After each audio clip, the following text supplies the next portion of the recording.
تھوڑا آگے آگے کی سب آگے بڑھے.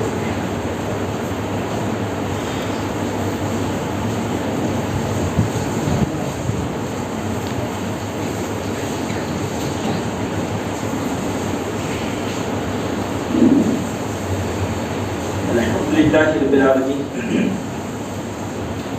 الصلاة والسلام علی سید الانبیاء والمرسلین وعلی آلہ وصحبہ اجمعین الی یوم الدین. اما بعد فاعوذ باللہ من الشیطان الرجیم بسم اللہ الرحمن الرحیم. یا ایھا الذین آمنوا ادخلوا فی السلم کافۃ ولا تتبعوا خطوات الشیطان انه لکم عدو مبین. فإن زللتم من بعد ما جاءتكم البينات فاعلموا أن الله عزيز حكيم. صدق اللہ العلی العظیم. بزرگان محترم، نوجوان دوستوں اور پیارے بچوں، السلام علیکم ورحمۃ اللہ وبرکاتہ.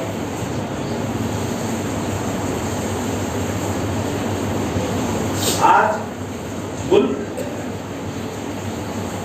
جس سمت میں جا رہا ہے اور امت مسلمہ جن حالات سے گزر رہی ہے ان کا اندازہ ہم سب کو، لیکن ہمیں اس بات کا شعور، احساس اور بصیرت ہونی چاہیے کہ ہم ان حالات سے کیسے نبرد آزما ہوں، ہم ان حالات کا کیسے مقابلہ کریں. ہمارے لیے اللہ کی جانب سے کیا خطوط اور کیا رہنما اصول ہیں جو ان حالات میں مشکلات سے ہم مقابلہ کر سکتے ہیں. سب سے پہلی اور بنیادی بات کیا ہے؟ ایک بات تو میں نے آپ کے سامنے سورہ بقرہ کی آیت کریمہ کو پیش کیا جس میں خالق کائنات نے ایمان والوں کو کچھ بنیادی باتیں بتا دی اور یہ کہا ہے کہ یہ جو بنیادی بات ہے یہی چیز تمہیں دشمن کے اور شیاطین کے حملوں سے محفوظ رکھتی ہے. یا ایھا الذین آمنوا ادخلوا فی السلم کافۃ، کہ اے لوگوں جو ایمان لائے ہو تم پورے کے پورے اسلام میں داخل ہو. اسلام جو خدائی احکامات کا نظام ہے، جو وحی الہی سے ماخوذ ہے، جو اللہ کا قانون رحمت ہے، اسلام کے سائے میں اپنے آپ کو پوری طرح سے دے دو. اب اسلام کے سوا دنیا میں جو کچھ ہے وہ شیطان کا بنایا ہوا نظام. وَلَا تَتَّبِعُوا خُطُوَاتِ الشَّيْطَانِ، اور شیطان کے نقش قدم پہ نہ چلو. یعنی گویا کہ اسلام سے نکلنے کے بعد کوئی درمیانی راستہ نہیں ہے بلکہ خطوات الشیطان ہے. اور شیطان یہ تمہارا ازلی اور ابدی دشمن ہے جو تمہیں ہلاک کر دے. فَإِن زَلَلْتُم مِّن بَعْدِ مَا جَاءَتْكُمُ الْبَيِّنَاتُ، یہ آیات بینات، یہ اللہ کی روشن آیات جو اللہ نے اپنے پیغمبر کے ذریعے تم کو عطا کی ہے، اگر ان روشن آیات کو پانے کے بعد بھی تم پھسلتے ہو، تمہارے قدم رائے حق سے لڑکھڑاتے ہیں، تم صراط مستقیم سے انحراف کرتے ہو، تو جان لو کہ اللہ بہت زور آور ہے، بہت تیزی کے ساتھ پکڑنے والا ہے اور بہت حکمت والا ہے. دانائی اور سمجھ خدائی کا حصہ ہے. تو ہم ان آیات کو انشاءاللہ اپنے اس خطاب کے اختتامی مرحلے میں اس کو شامل کریں گے. پہلی بات یہ ہے کہ آج امت مسلمہ جن حالات سے گزر رہی ہے، ان حالات کے بگڑنے میں یا اس کے بگاڑنے میں ہمارا جانا انجانا، ہمارا شعوری اور غیر شعوری کوئی رول تو نہیں ہے.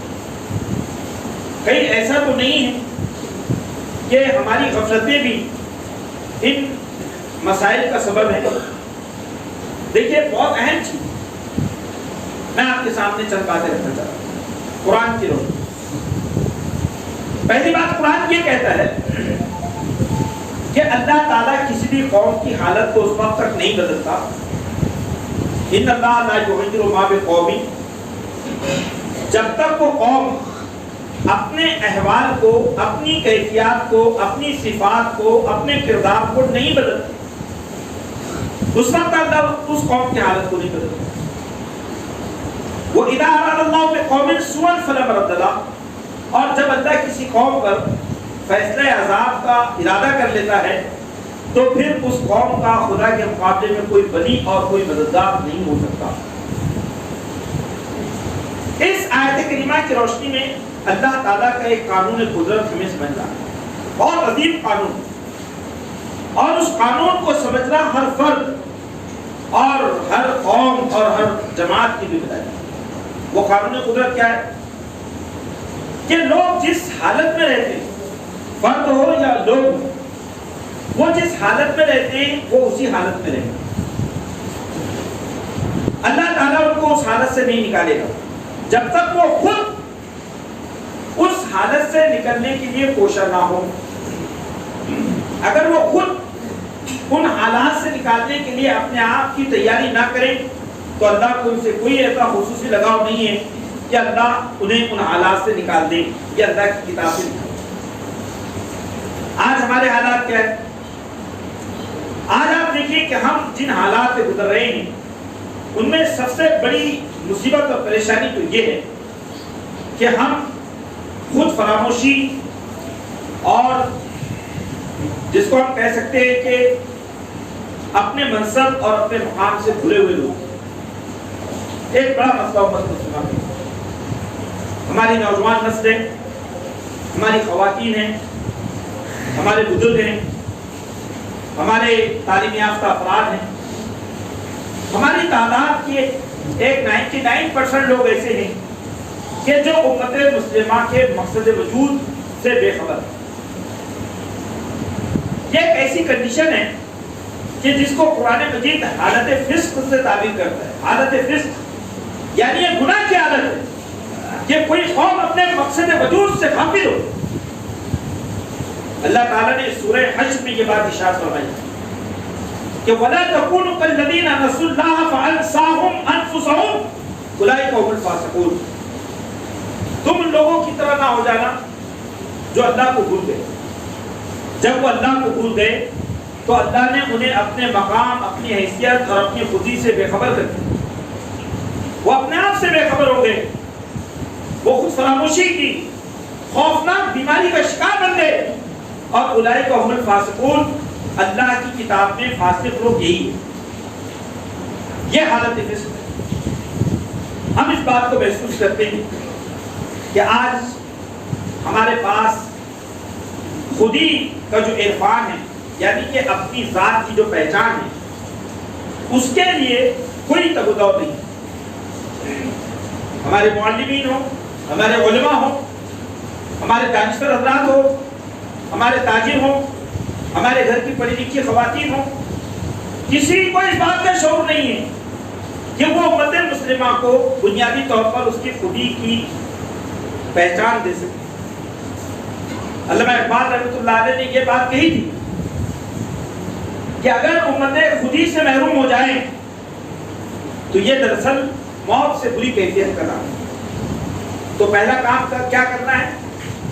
پہلا کام یہ کرنا ہے کہ ہر فرد کو اس بات کو سمجھنے کی ضرورت ہے کہ اللہ تعالیٰ نے اسے امت مسلمہ میں جو پیدا فرمایا، محمد مصطفیٰ صلی اللہ علیہ وسلم کی امت میں اللہ تعالیٰ نے اس کو جو سعادت بخشی، تو اس کی ذمہ داری کیا ہے؟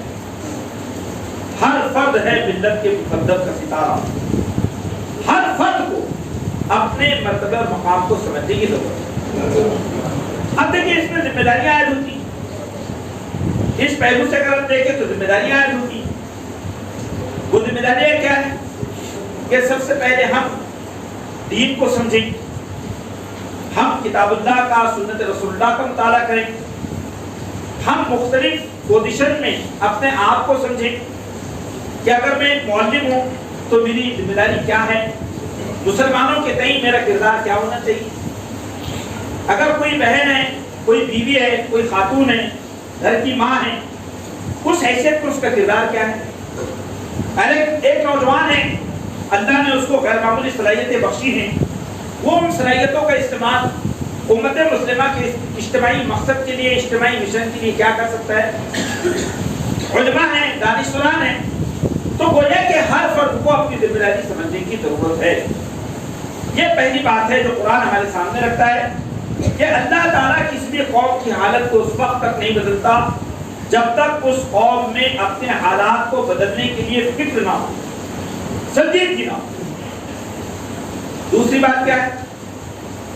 دوسری اہم بات ہمارے سامنے یہ آتی ہے کہ حالات کا گہرا شعور۔ اللہ کے رسول صلی اللہ علیہ وسلم کی ایک حدیث ہے، دیکھیے ماشاءاللہ عقلمند اور دانشور لوگ بیٹھے، حدیث پاک کیا ہے؟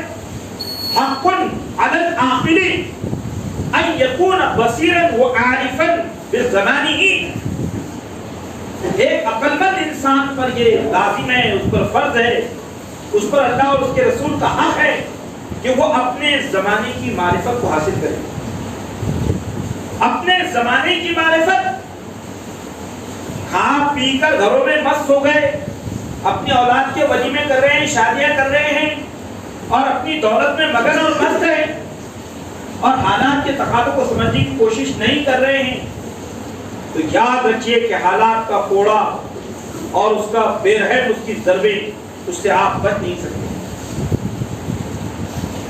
علامہ اقبال نے اس کی طرف اشارہ کرتے ہوئے بات کہی تھی کہ زمانہ جو ہے وہ اپنی سراہی سے قطرہ قطرہ نئے حوادث ٹپکاتا ہے، اور جو لوگ زمانے کے تقاضوں کو سمجھتے ہیں تو وہ زمانے پہ سوار ہو جاتے ہیں، اور جو زمانے کے اشاروں کو نہیں سمجھتے زمانہ ان پر سوار ہو جاتا ہے۔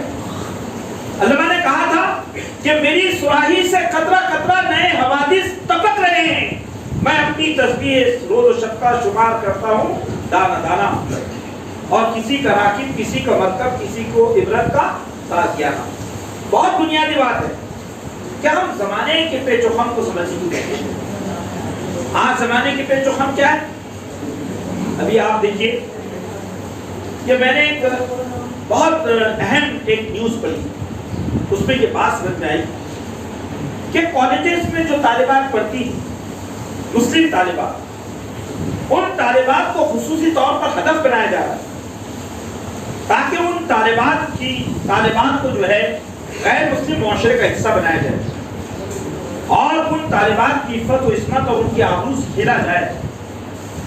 اس کے لیے جو کچھ کوششیں ہو رہی ہیں وہ آپ کے سامنے ہیں، اور یہ کوششیں آج کی نہیں ہیں، فرعون کے زمانے میں بھی یہ چیز ہوتی تھی کہ فرعون بنی اسرائیل کے نوجوانوں کا دشمن تھا، اور وہ ان کی بیٹیوں کو زندہ رکھنا چاہتا تھا تاکہ وہ ان کی بیٹیوں سے اپنی خواہشات کی تسکین کریں اور اپنے گھروں کے اندر ان کا استعمال کریں۔ یذبحون ابناءکم ویستحیون نساءکم وفی ذلکم بلاء من ربکم عظیم۔ کہ وہ کون تھا؟ وہ یہ چاہتا تھا کہ تمہاری بیٹیوں کو زندہ رکھیں اور تمہارے بچوں کو ذبح کریں۔ تو آج آپ دیکھیں کہ بات اتنی نہیں، اور کئی میدانوں کی باتیں۔ اس میں سب سے خوفناک بات یہ ہے کہ اسلام اور مسلمانوں کی تئیں غلط فہمیوں کا مار کھڑا کر دیا گیا۔ ہر جگہ اتنی غلط فہمیاں پھیلا دی گئی ہیں کہ گزشتہ کل ہی ایک جو ہے ایک نیوز ایک چینل پر دیکھنے کا موقع ملا کہ ایک ماں اپنے 6 ماہ کے گود میں بچے کو لے کر ایک دواخانے میں کھڑی، اور اس دواخانے کی لیڈی ڈاکٹر اس کا علاج کرنے سے اس لیے انکار کرتی ہے کہ وہ ایک مسلمان ہے۔ بھائی یہ جو کیفیت، یہ کتنی خوفناک ہے۔ ہمارے خلاف یہ پروپیگنڈا، ہمارے خلاف یہ نفرت جو پھیلائی جا رہی ہے، میں یہ پوچھتا ہوں کہ اس نفرت کے ازالے میں ہم نے کیا کردار ادا کیا؟ گزشتہ 75 سال بھارت کی آزادی کو نصیب ہوئے، بھارت کی اس آزادی میں نفرت کے سوداگروں نے پورے ملک کو نفرت سے بھر دیا، لیکن وہ لوگ جن کو محبت کا داعی بنایا گیا تھا، جو محمد مصطفیٰ صلی اللہ علیہ وسلم کے دین کے امین تھے، کیا انہوں نے یہاں کے باشندگان کو، یہاں کے باسیوں کو، یہاں کے رہنے والوں کو اسلام کے چشمے محبت سے سیراب کیا؟ سوچیے، جماعت روز اول سے اس پر توجہ دے رہی ہے، جماعت اپنی چھوٹی موٹی کوششوں کے ساتھ اس بات پہ لگی ہوئی تھی کہ ملک کی موجودہ تمام زبانوں میں اسلام کے تراجم کیے جائیں، قرآن کے، حدیث کے، سیرت پاک کے ترجمے کیے جائیں، اور یہاں پر جو موجود انسانیت ہے، توفیق تو اللہ دیتا ہے، ہم کسی کو ہدایت تو دے نہیں سکتے، ہدایت دینے والی ذات اللہ کی ہے، لیکن ہم کم از کم اسلام کے تئیں ان کے ذہن کو غلط فہمی سے دور تو کر سکتے ہیں، لیکن کوئی کردار ادا کرنے کے لیے تیار نہیں۔ ہر آدمی یہ سوچتا ہے کہ صاحب میری چپڑی بچے، میری دبڑی بچے، میں اپنے بیوی بچوں میں خوش رہوں، میری بیٹی کی شادی ہو گئی، کیا میرا مسئلہ حل ہو گیا؟ ارے بھائیو، پوری امت کا مسئلہ آپ کا مسئلہ ہے۔ اللہ کے رسول صلی اللہ علیہ وسلم نے یہ بات ارشاد فرمائی کہ وہ شخص مجھ میں سے نہیں جسے میری امت کی فکر نہیں، وہ مجھ میں سے نہیں جسے میری امت کی فکر نہیں، امت کے مسائل سے کوئی سروکار نہیں کہ امت کن مسائل کا شکار ہے، کن مسائل میں مبتلا ہے، اسے احساس ہی نہیں۔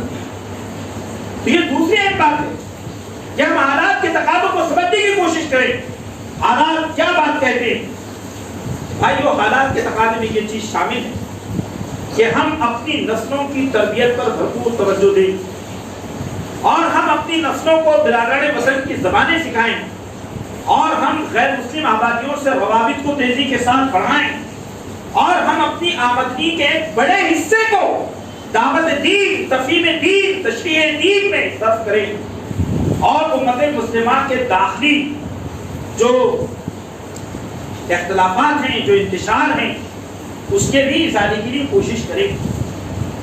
دیکھیے، تیسری بات کیا ہے جو قرآن کی روشنی میں ہمارے سامنے آتی ہے؟ تیسری بات قرآن کی روشنی میں یہ آتی ہے کہ اللہ تعالیٰ اپنی کتاب میں یہ بات کہتا ہے کہ حالات ہمیشہ تمہارے خلاف جائیں گے۔ دنیا کی جو خدا فراموش قومیں ہیں، طاغوتی اور شیطانی قوتیں ہیں، وہ تمہیں زمین سے مٹانے کی کوشش کریں گی۔ چیلنجز اور مشکلات ہمیشہ تمہارا استقبال کرے گی، لیکن قرآن یہ کہتا ہے کہ تمہارا ذہن اس طور پر تیار ہونا چاہیے کہ چیلنجز اور طوفان ہماری دہلیز پر آ کر ہمیں سلام کرتے ہیں، وہ ہمیں چھپا نہیں سکتے۔ دنیا میں ہمارا ایمان، ہمارا توکل، خدا کی ذات پر ہمارا اعتماد، اپنے کلمے پر ہمارا ایمان اس درجے کا ہو کہ آتش نمرود بھی ہمارے سامنے بے بس ہو جائے۔ قرآن یہی بات کہتے ہیں کہ جو بے ایمان لوگ ہوتے ہیں، جن کا اللہ پہ کوئی بھروسہ نہیں ہوتا ہے، وہ مشکلات اور مسائل سے مایوس ہو کر وہ زندگی کے میدانوں میں حوصلہ کھو دیتے ہیں، لیکن قرآن کیا کہتا ہے؟ وَلَا تَهِنُوا وَلَا تَحْزَنُوا وَأَنْتُمُ الْأَعْلَوْنَ إِن كُنتُم مُؤْمِنِينَ۔ تمہیں حوصلہ نہیں ہونا چاہیے، تمہیں مایوس نہیں ہونا چاہیے، تمہیں حوصلہ بلند رکھنا چاہیے۔ کیوں؟ ان کنتم مومنین، تم ایمان والے ہو۔ اگر تم میں ایمان ہے تو دنیا کی کوئی طاقت تمہیں شکست نہیں دے سکتی۔ تو قرآن نے یہی بات کی کہ وَلَنَبْلُوَنَّكُمْ بِشَيْءٍ مِّنَ الْخَوْفِ وَالْجُوعِ وَنَقْصٍ مِّنَ الْأَمْوَالِ وَالْأَنفُسِ وَالثَّمَرَاتِ وَبَشِّرِ الصَّابِرِينَ۔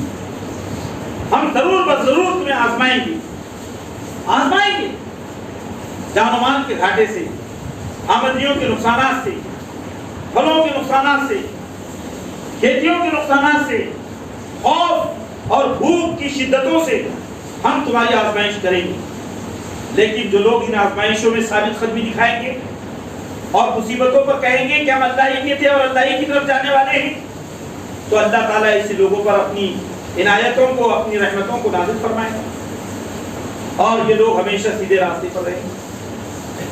تو یہ بات عرض کرنی ہے کہ موجودہ حالات میں اپنی نسلوں میں مایوسی کو شامل مت ہونے دیجیے۔ مایوسی کفر ہے۔ حالات کا پورا جو سرا ہے وہ اللہ کے ہاتھ میں۔ جتنے دنیا میں معاملات اور حالات پیدا ہوتے ہیں، ان معاملات اور ان سارے امور کی جو دور ہے وہ خدا کے ہاتھ میں۔ کبھی یہ نہیں سمجھنا چاہیے کہ دنیا کے بڑے بڑے جو فرعون ہیں یہ دنیا میں جو چاہیں گے وہ ہوگا، یہ کبھی نہیں ہوتا۔